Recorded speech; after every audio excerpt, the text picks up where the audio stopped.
طعمية بجنيه، طعمية بجنيه، طعمية العشرانية بجنيه بس.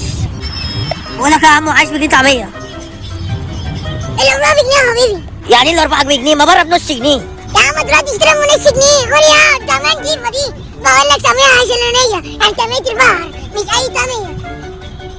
بص تمام بتتعمل نضيفة، بص ما بينغوش. ما تزقش يا عم، انا عايز طعميه جعان. وانا اللي جايلك انت بتستقبل؟ ايه الغريات في ده؟ نشتري من بعيد. وهي ايه اربع تمام بجنيه. بقى مؤكل مش جايه. لا انا راح اجيب لك بابا، خليه يعلمك الادب، يا عليل الادب.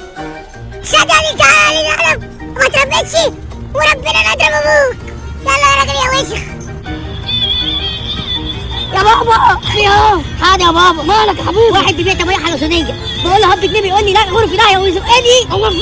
تعالى يا بابا تعالى. انا نهار اسود دول جايين بجد. عامل نفسي شغال اهو يا بابا. انت مش عايز تديله طعميه حلوسانيه ليه؟ ادبه بيشتمني وكان مش عايز يشتمك ويضربك. تضربني انا؟ خش على يا بابا.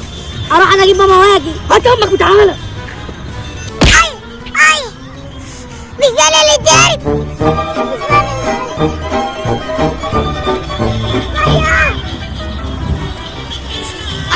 انا كنت بهزر بيهزر والله. لا ده تعالى لا هجيب لك يا ابني والله هجيب لك مراتي. تعالى ماشي طب خلاص طيب يا عم هجيب لك مراتي تحلي معاها. هتحلي معاها ايش ماشي يعني.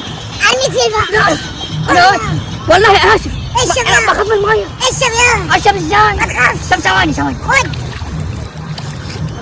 ملحه ملحه ودي ميه معدن. يا عم يا عم دي ملحه. ازاي بقى؟ ايه ده؟ مراتي جت بص هتلاقي واحده فرس.